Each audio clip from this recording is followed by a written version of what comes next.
Olá, amores. Boa noite para quem é de noite, boa tarde para quem é de tarde e bom dia para quem é de dia.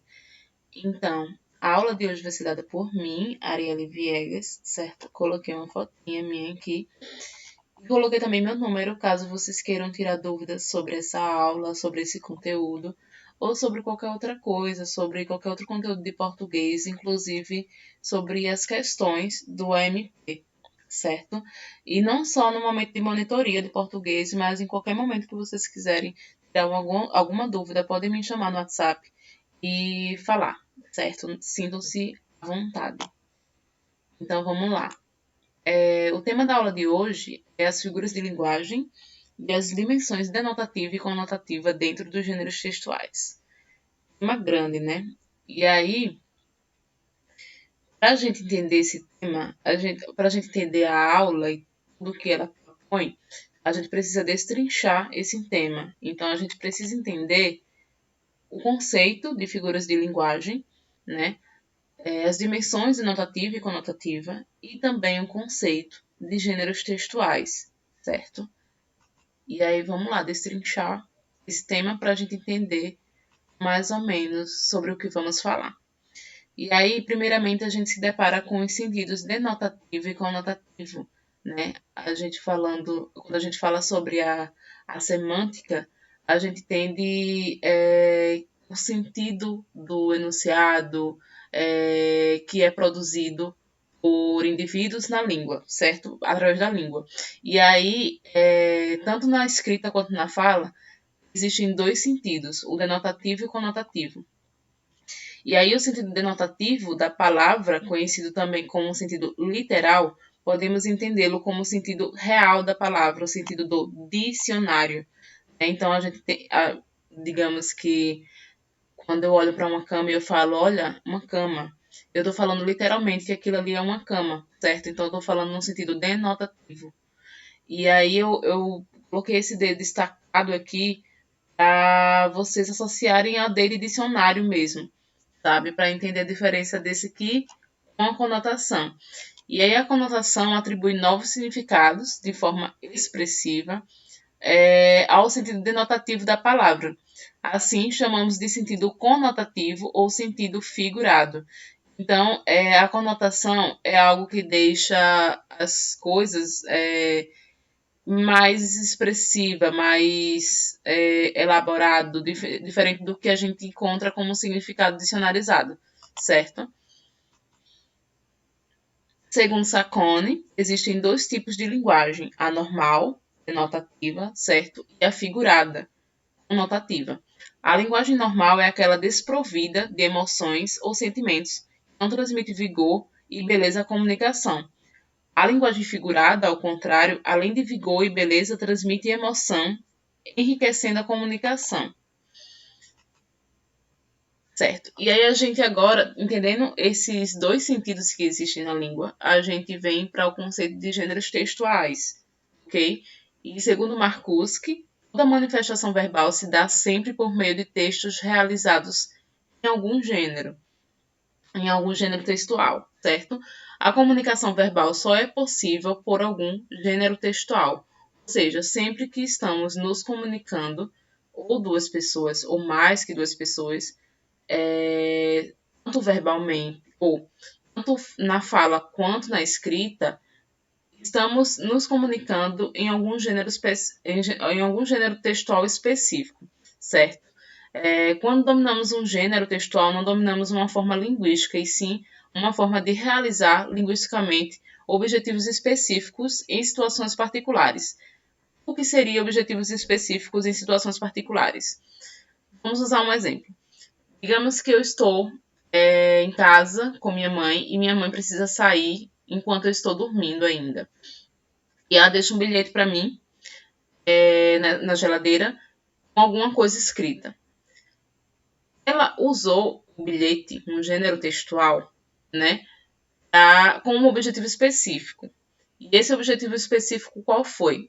Me avisar algo nesse bilhete, de forma objetiva, obviamente, que ela não poderia avisar de outra forma. Ela não poderia avisar pessoalmente, ela não poderia avisar por telefone, por WhatsApp, por nada, apenas pelo bilhete. esse foi o objetivo específico do uso do gênero textual para comunicação entre eu e minha mãe. E a situação particular é que. Não, peraí, calma, eu me confundi. A situação particular é essa de que ela não tem como me avisar de outra forma, não tinha como me avisar de outra forma, e o objetivo específico é me avisar algo, sei lá, comprar um pão, alguma coisa do tipo. Mas aí o uso do gênero textual ele se dá exatamente dessa forma, com uma situação particular e um objetivo específico, certo? E são formas textuais escritas ou orais, como eu falei, certo? Bastante estáveis, históricas e socialmente situadas. Então, o gênero textual, ele é uma coisa pouco mudando, tipo, um gênero específico, sei lá, o e-mail, ele existe há muito tempo e ele não é modificado, entende? E aí, tipo, obviamente que com o tempo vão surgindo os novos gêneros textuais, mas eles permanecem por muito tempo em ação. E aí, tipo, sei lá, a gente sabe que o artigo científico, o editorial, a carta do leitor são gêneros textuais bastante antigos. Já quando a gente fala de, por exemplo, meme, comentário no Facebook, conversa de WhatsApp, a gente entende que são gêneros textuais mais recentes por causa da internet e por causa de redes sociais, certo?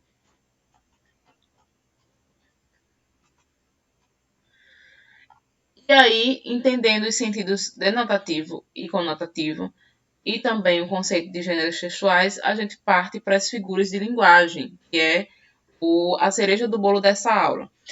Eu peguei um cordel de Janduí Dantas, uma parte, na verdade, né? De um cordel que ele fala um pouco sobre o conceito de figuras de linguagem e a classificação delas. E aí ele fala assim: figuras de linguagem. São recursos estilísticos às figuras de linguagem com que o escritor falante dá à frase outra roupagem, no intuito de deixar bem expressiva a mensagem. Das figuras de linguagem, veja a classificação. Há figuras de palavras, figuras de construção, de som e de pensamento. Dá-se assim a divisão. E aí ele fala sobre recursos estilísticos, que é uma coisa, é uma forma de produzir, tanto na escrita quanto na fala, algo mais elaborado, mais expressivo, certo? Aqui tem dizendo deixar bem expressiva a mensagem. E essas figuras de linguagem, elas são classificadas nesses grupos aqui. Tem as figuras de palavras, figuras de construção, de som e de pensamento. E cada grupo de figura que está dentro dessas classificações tem alguma coisa em comum, certo? E a gente vai entender um pouquinho melhor sobre isso depois. E aí vocês lembram, né? E no sentido conotativo, tem lá dizendo que algo expressivo da língua. E aí é exatamente isso. A figura de linguagem, ela está sempre no sentido conotativo, certo? Para a gente entender que ela está no sentido conotativo, a gente precisa também entender o sentido denotativo. Por isso que eu trouxe o conceito, né? A aula propõe trazer o conceito desse tema, o tema dessa aula propõe trazer o conceito do sentido denotativo e conotativo para entender as diferenças, certo? E aí concluímos que as figuras de linguagem são desvios das formas gerais da língua, ou seja, do sentido denotativo, sendo os desvios a conotação do sentido denotativo. Se manifestam nos gêneros textuais, visto que qualquer manifestação verbal se dá por algum gênero próprio do contexto segundo Marcuski. Ainda, seu uso é justificado na medida em que, geralmente, servem para dar maior brilho e ênfase à comunicação. E aí a gente vai para as classificações das figuras de linguagem, certo? E aí temos as figuras de palavras ou semânticas, que se referem à significação das palavras, a qual foge da significação dicionarizada, obviamente. As figuras de construção ou sintáticas, que provocam desvios na organização sintática da frase, certo? Figuras de pensamento, que alteram o sentido geral da frase, do entendimento total de alguma mensagem.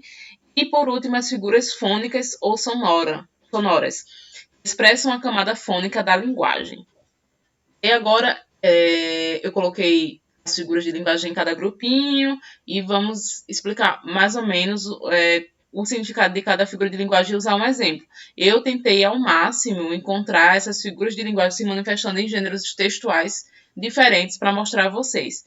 Certo? Algumas tá com uns exemplos só em sentenças e em algumas frases assim, mas tem outras que estão dentro de um gênero textual para eu mostrar a vocês como as figuras de linguagem podem se manifestar e se manifestam sempre dentro de gêneros textuais, ok? E aí, a primeira figura de linguagem na classificação figuras de palavra é a metáfora.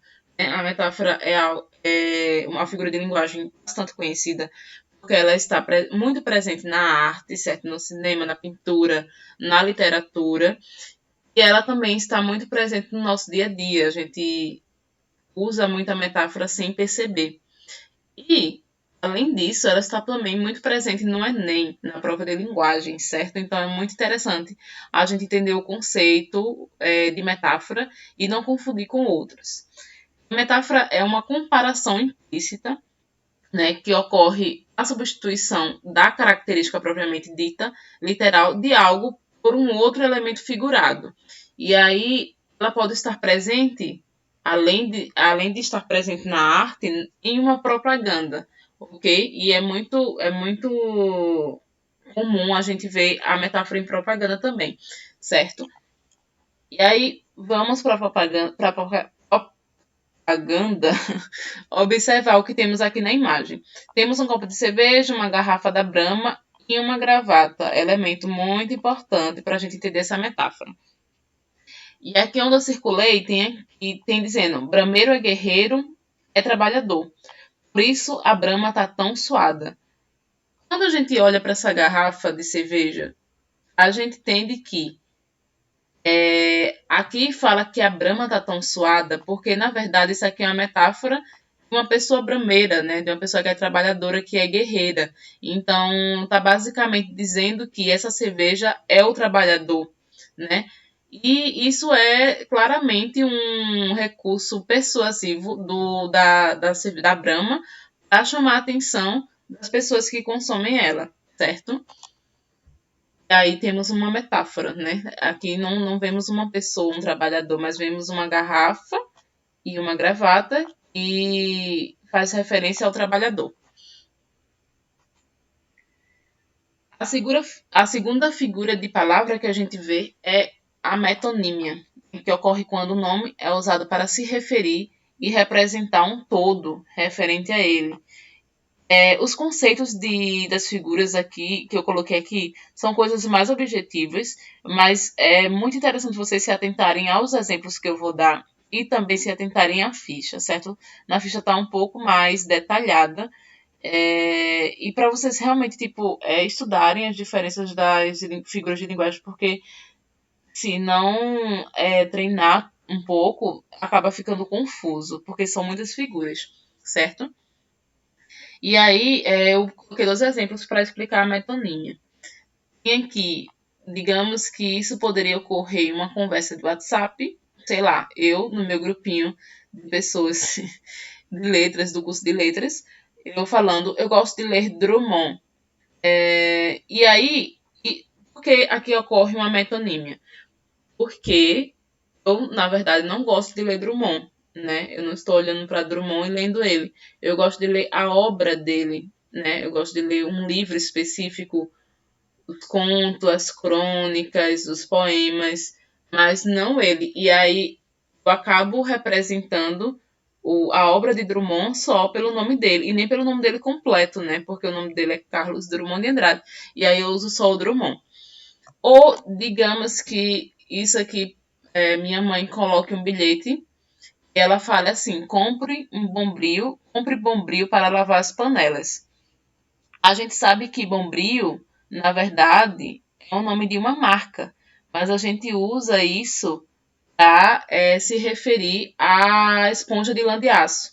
Isso também é uma metonímia e é muito comum também no dia a dia. A gente nem percebe que a gente fala um monte de coisa, se referencia a um monte de coisa que tem um outro nome, mas aí a gente se referencia a ela o nome da marca, certo?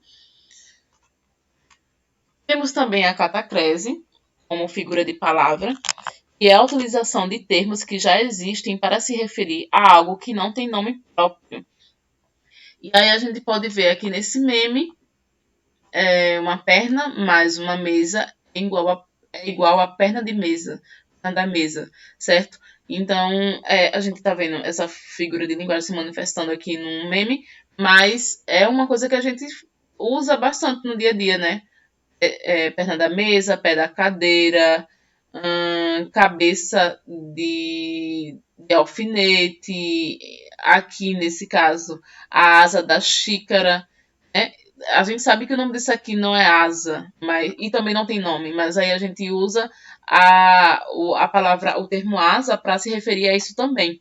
Assim como a gente também usa o termo perna, que é algo humano, para se referir às pernas da mesa, certo? Temos também a antonomásia ou perífrase, que é um tipo de metonímia, que consiste na substituição do nome de uma pessoa por um conjunto de palavras que a caracteriza. Então, diferente da metonímia, né, a metonímia é você falar de algo para se referir de alguma coisa do que você está se referindo, mas que não é propriamente o que você está falando, né? Como aquele exemplo de Drummond. No caso da perífrase, há uma substituição por uma característica, né? E aí a gente nota numa capa de revista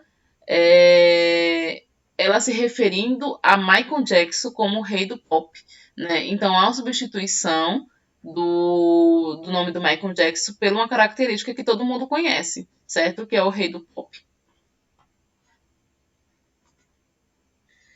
Temos também como figura de palavra a comparação, o símile, certo? Que ocorre quando dois elementos diferentes são assimilados através de um termo específico.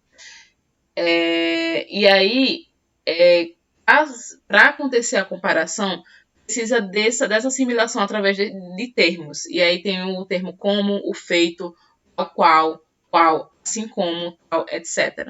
Ok? Eu combinei com meu amigo para tirar print desse elogio combinado entre eu e ele. E aí eu tô mostrando também em outros ambientes, como na internet, né, em um comentário do Instagram. E aí eu falei assim, você é lindo tal qual o mar. Ele falou, tu é maravilhosa demais, assim como o sol. Aí acontece a comparação justamente porque usa-se esse termo tal qual e ele usa o assim como, certo? Uma coisa que você pode confundir é a metáfora com a comparação. Porque se eu falo assim, você é uma flor, eu estou falando de uma metáfora. Se eu falo assim, você é linda tal como uma flor, tal qual uma flor, assim como uma flor, é uma comparação, certo? Por causa do uso do termo específico. Temos também a sinestesia, né, como figura de palavra ainda, que ocorre pela associação de sensações de diferentes órgãos de sentido. Pode ser vista como uma espécie de metáfora que relaciona diferentes elementos sensoriais. E aí a gente nota na tirinha o cachorrinho falando. Foi então que ele me deu aquele olhar frio. Não, peraí, calma. E foi então que ela me deu aquele olhar frio dela. Aí o elefante fala, nossa, quanto tempo que eu não ouvi alguém usar uma sinestesia. O cachorro fala, não tinha nada a ver com sino não, era puro desprezo mesmo. E, aliás, parecia demais com esse olhar que você me deu agora. E aí, quando ele fala aqui, inclusive das palavras que estão em negrito, ela me deu aquele olhar frio, a gente entende que olhar está relacionado à visão, certo? E o frio ao tato. E dessa forma, né, esses dois termos no mesmo enunciado, a gente entende como uma sinestesia. Ok? Aí partimos agora para as figuras de construção, certo? E aí temos primeiramente a elipse, que se dá quando uma palavra ou expressão é omitida da sentença, mas que é possível identificá-la mesmo assim. E aí a gente pega um trecho do poema de Drummond, que fala: a tarde talvez fosse azul, não houvesse tantos desejos. E aí nesse trecho ocorre a omissão da conjunção condicional se, certo? Na verdade, deveria estar como? Se a tarde talvez fosse azul, não houvesse tantos desejos. Mas há essa omissão, que é uma elipse, e mesmo assim não altera o entendimento da gente sobre o que ele quer falar, sobre o que o eu lírico quer falar, certo? Há uma elipse, mas isso não influencia em nada. A gente só quer dizer aqui que houve uma elipse porque rolou uma omissão de uma palavra ou expressão, no caso daqui, de uma conjunção condicional, certo? Temos também como figuras de construção zeugma, né, que é o caso particular da elipse, que caracteriza-se pela omissão de palavras ou expressões que já apareceram anteriormente no texto. E aí eu uso o exemplo de uma conversa de WhatsApp. Meu amigo fala para mim, eu gosto de bolo de chocolate. Eu falo, eu gosto de bolo de chocolate e de limão. E aí quando eu falo e de limão, eu não falo gosto de bolo de chocolate e bolo de limão. Eu falo simplesmente de limão. Então, rola a omissão de um termo, de uma expressão, de uma palavra que já aconteceu, que já apareceu aqui, entende? Que é a palavra bolo. E aí temos o zeugma. Temos também como figura de construção o hipérbato, que é a inversão da ordem típica das orações. E aí a gente entende no português, por exemplo, a ordem das orações no português é sujeito, verbo, objeto, complemento. No caso, sujeito, digamos, eu amo, eu amo cuscuz. Sujeito eu, verbo amo, amar, objeto cuscuz, né? Essa é a ordem tradicional, não tradicional, mas é a ordenzinha das orações no português. Isso quer dizer que a gente sempre fala ou a gente sempre escreve nessa ordem? Não. Definitivamente não. E aí a gente entende essa inversão, né, da ordem típica das orações, hipérbato, no hino nacional, né? Aqui a gente vê as criancinhas cantando o hino, ouviram do Ipiranga as margens plácidas de um povo heróico, um brado retumbante. Ao invés das margens plácidas do Ipiranga, ouviram um brado retumbante de um povo heróico, certo? Temos também o polissíndeto, que ocorre na repetição de conjunções, especialmente as aditivas, ou seja, i, que coordena vários termos da oração. E aí a gente vê na ficção literária de Clarice Lispector um exemplo de polissíndeto. E ela fala assim: ocupados como quem lavra a existência e planta e colhe e mata e vive e morre e come, certo? Então a gente vê a presença do i várias vezes aqui nesse trecho e no caso disso é um polissíndeto, certo? Temos também o pleonasmo como figura de construção, que é a utilização de palavras ou expressões que parecem desnecessárias no texto para enfatizar algo, o que torna o enunciado redundante. Né? Ela parece desnecessária, mas ela é usada para enfatizar algo e ela parece redundante porque ela está sendo repetida, certo? E aí a gente vê no poema, no trecho de um poema de Fernando Pessoa, ele falando assim: ó mar salgado, quanto do teu sal são lágrimas de Portugal. Mar salgado é redundante. Por quê? Porque quando a gente fala de mar, a gente já entende que ele é salgado. Mas mesmo assim, existe o adjetivo, né, salgado aqui. E aí, tipo, isso a gente entende como um pleonasmo, certo? E digamos que em uma conversa telefônica eu falo, estou chegando, vou subir para ir para cima, que isso aqui é extremamente comum.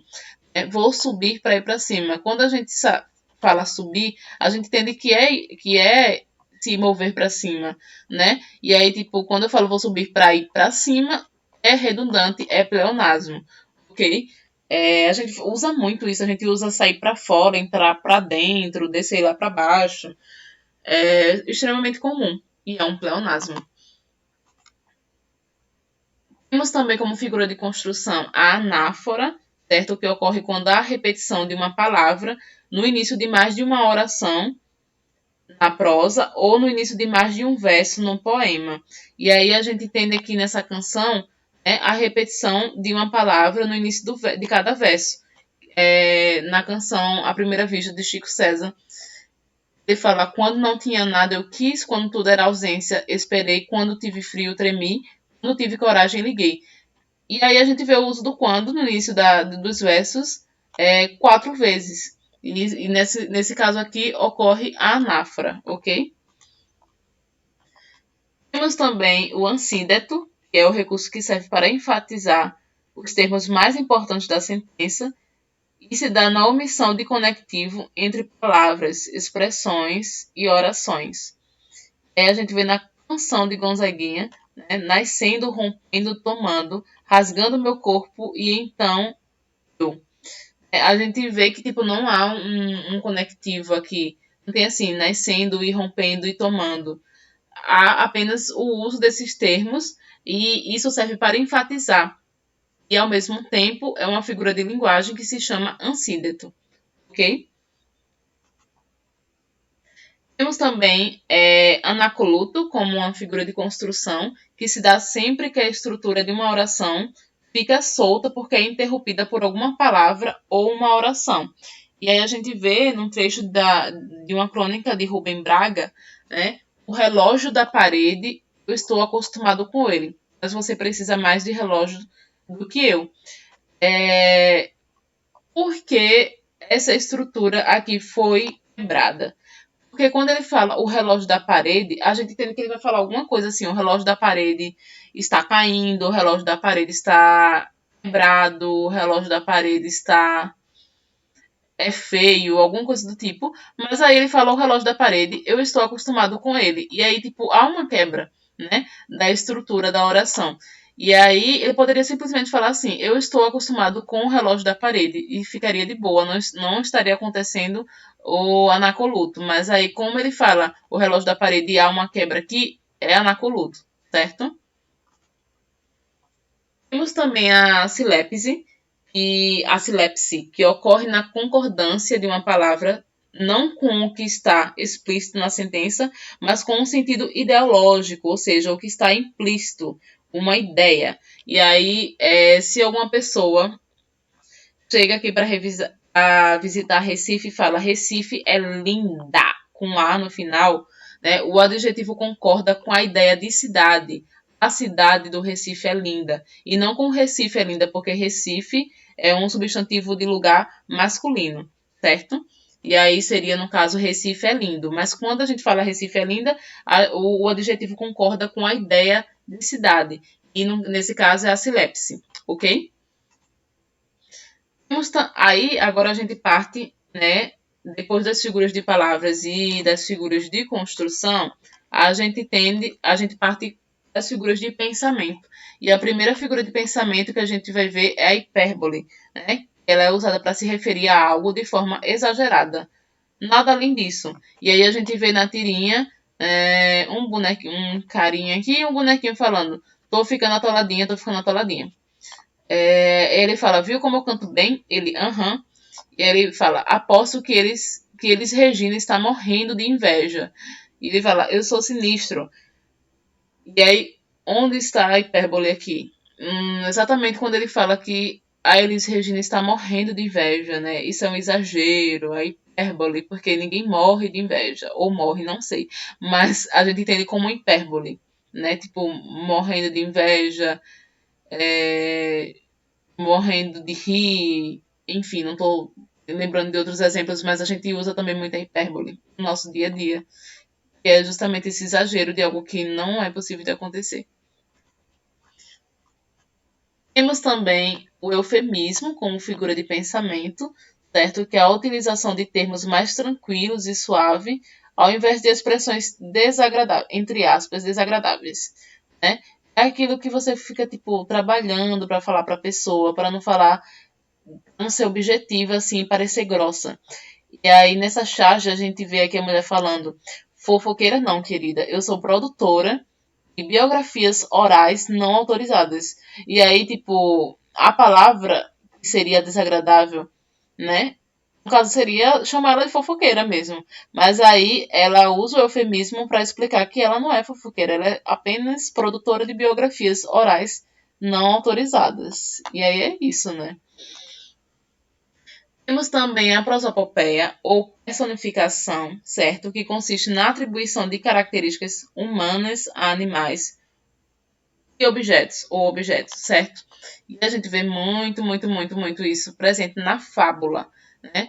Vamos ver aqui esse trecho. A raposa então interroga o carneiro. A raposa então interroga o carneiro. O acusado tremendo rogou graça e proteção à juíza. E aí essas duas palavras destacadas aqui, a raposa interroga. A raposa interroga? Não interroga, ela interroga na fábula e isso é uma personificação, né? Atribuir à raposa uma característica humana. E temos também na canção de Candeia, né? Ele falando, ora chora cavaco, ora chora viola. O cavaco e a viola chora? Não chora, é também atribuir uma característica humana a dois objetos, certo? Que no caso é cavaco e viola. E nesse sentido ocorre a prosopopeia ou personificação, pode ser chamada por esses dois termos, certo? Temos também a antítese, que consiste na associação de palavras contrárias no texto. E aí a gente vê na canção de Lulu Santos e Nelson Mota, não existiria som se não houvesse silêncio. Palavras contrárias, som, silêncio. Não haveria luz se não fosse escuridão. Luz, escuridão.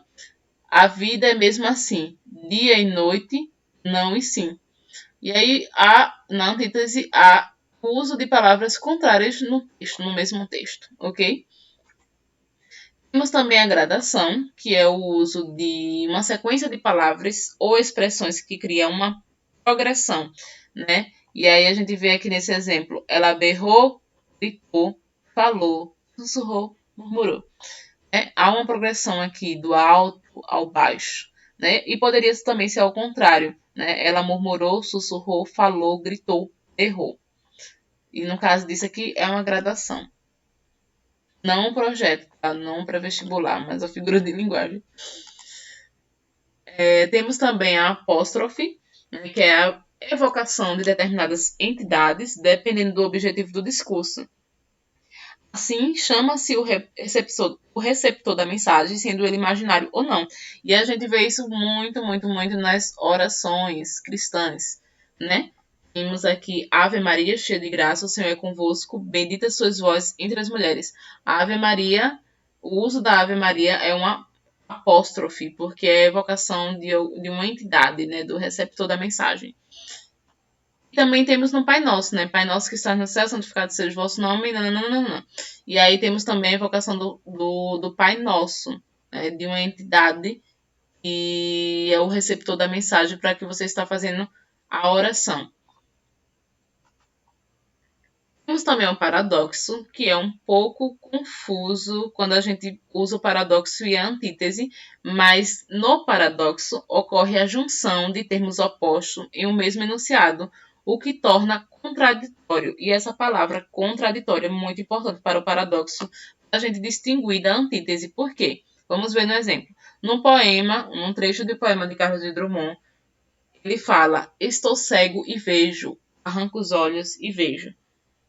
Ele está usando palavras opostas, certo? Mas ele está tornando o que ele está dizendo contraditório. Por quê? Porque ele fala que ele está cego e vê, né? Isso é contraditório, isso é paradoxal. Paradoxial. Não sei falar essa palavra. Mas existe um paradoxo aí, certo? Não tem como a pessoa estar cega e ver, mas aí, nesse sentido aqui, nesse uso, a gente entende como um paradoxo. Temos também como figura de pensamento a ironia, que é muito presente também na literatura, e ela consiste, e também no Enem, certo? Ela consiste no emprego de uma expressão ou palavra que produz um sentido diferente do literal, obviamente, obtendo humor. E aí eu usei o que para falar sobre a ironia? Um meme, obviamente, né? A Inês Brasil, tem a foto da Inês Brasil, não é ela que tá falando isso, eu acredito, não sei. Mas tem a foto de Inês Brasil e tem a legenda. Algumas mãos a gente tem que soltar, né? E aí, tipo, por que a gente entende isso como uma ironia? Porque Ninguém solta a mão de ninguém, né? Foi uma campanha, acredito que de 2018, num período de eleição, se eu não me engano. E aí ela usa essa campanha para ironizar que sim, em algumas mãos ela tem que soltar, certo? Isso é uma ironia. Temos também a litote, né, que é parecido com o eufemismo, e usa-se para suavizar algo afirmando na negação do contrário. Aí eu botei amada, interrogações, porque tipo, eu fiquei assim confusa também quando eu li. Mas vamos explicar no exemplo, né? Digamos que uma pessoa fala, eu não estou feliz com o bolo que eu fiz, né? E aí eu nego o contrário do que eu estou, certo? E aí eu falo, eu não estou feliz, ao invés de eu falar, eu estou, simplesmente de eu falar, eu estou triste, certo? E aí eu afirmo algo negando o contrário do que eu estou me sentindo, né? Eu afirmo que eu não estou feliz com o bolo que eu fiz, mas na verdade estou simplesmente triste com o bolo que eu fiz, certo? E aí vamos, por fim, para as figuras sonoras, né, que são pouquinhas, mas que são muito importantes também, inclusive a onomatopeia, que consiste na produção, na escrita ou na fala de um barulho, som ou ruído. E aí a gente vê o exemplo na história em quadrinhos, ou HQ, né, da Turma da Mônica. Eu lia bastante na Turma da Mônica quando eu era criança. E aí o Cascão fala pra Mônica bobona, o Cebolinha fala golducha, e aí ela fica toda a vida e fala, ora seus. Aí Cascão fala, sebo nas canelas, careca. E aí ela joga o Sansão para bater nos dois, né? E aí a gente vê aqui o exemplo do barulho do Sansão voando, o zup, e depois batendo neles o certo. Isso aqui, esses dois sonzinhos aqui mostrados na história em quadrinhos, são onomatopeias, ok? E aí, depois o Cebolinha fala: ai, ui, você anotou placa do caminhão que nos atingiu, Cascão? É Cascão fala quem sou eu. Então, assim, a pancada foi tão grande que eles nem entenderam o que foi que aconteceu. Mas o uso disso aqui, tanto a gente emitindo o som, quanto a gente escrevendo, são onomatopeias, certo? E a gente vai ver muito em histórias em quadrinhos. Temos também como figura sonora a aliteração, que é a repetição do som de alguma consoante em várias palavras de uma mesma frase, bastante utilizada em trava-línguas, né? E aí a gente vê o rato roeu a roupa do rei de Roma, ou 3 pratos de trigo para 3 tigres tristes. E aí o que é que a gente nota, né? É a repetição do som de alguma consoante. No caso desse trava-língua aqui específico, a gente vê a repetição do som do R, né? Mas qual é o som do R? É o som R e não o R, né? Tem esses sons, essas diferenças. E aí, tipo, no caso daqui é o som R, a consoante R, né? O rato roeu a roupa do rei de Roma. Se, por exemplo, aqui tivesse o raro, o r não seria, não entraria na literação, certo? Porque o r seria outro som da consoante r, certo? E nesse caso aqui, o som da consoante r é o r. Temos também a assonância, né, que é parecida com a literação, mas ela ocorre na repetição da vogal tônica ou sílaba com a mesma consoante e vogal. E aí a gente vê nesse trecho do poema de Cecília Meirelles a moda da menina muda, da menina trombuda, muda de modas e dá medo. Então a gente vê a repetição várias vezes da mesma sílaba aqui, né? A sílaba dá. E nesse caso ocorre a assonância, certo? E por último, não menos importante, temos a paronomásia, né, que consiste no uso de palavras iguais ou com sons semelhantes, tendo sentidos diferentes. E aí a gente vê na canção do Teatro Mágico o uso de palavras parecidas né? Com sons parecidos, mas que não são as mesmas palavras. E aí tem, enquanto for um berço meu, enquanto for um terço meu, serás vida bem-vinda, serás viva, bem viva em mim. Né? Então, por exemplo, eu destaquei aqui as coisas que parecem, mas aí, e essa daqui são as mesmas palavras, né? Mas aí berço e terço é basicamente a única coisa que muda a primeira consoante, certo? Então, em sons extremamente parecidos, mas são palavras diferentes. E no caso disso é a paronomásia, ok? E aí é isso, gente. Ok, thank you, bye. Corram para a ficha, tem questões lá para vocês praticarem. E vão para a monitoria também de português, certo? Na segunda-feira. Tem dúvidas, podem me chamar no WhatsApp também. Se vocês estiverem se sentindo confusos com alguma figura de linguagem específica, porque tem umas que são parecidas com outras, dá para se explicar a diferença entre essas que vocês estiverem confusos, ok? É isso. Cheiro. Obrigada por estarem presentes nessa aula e se cuidem. Beijo.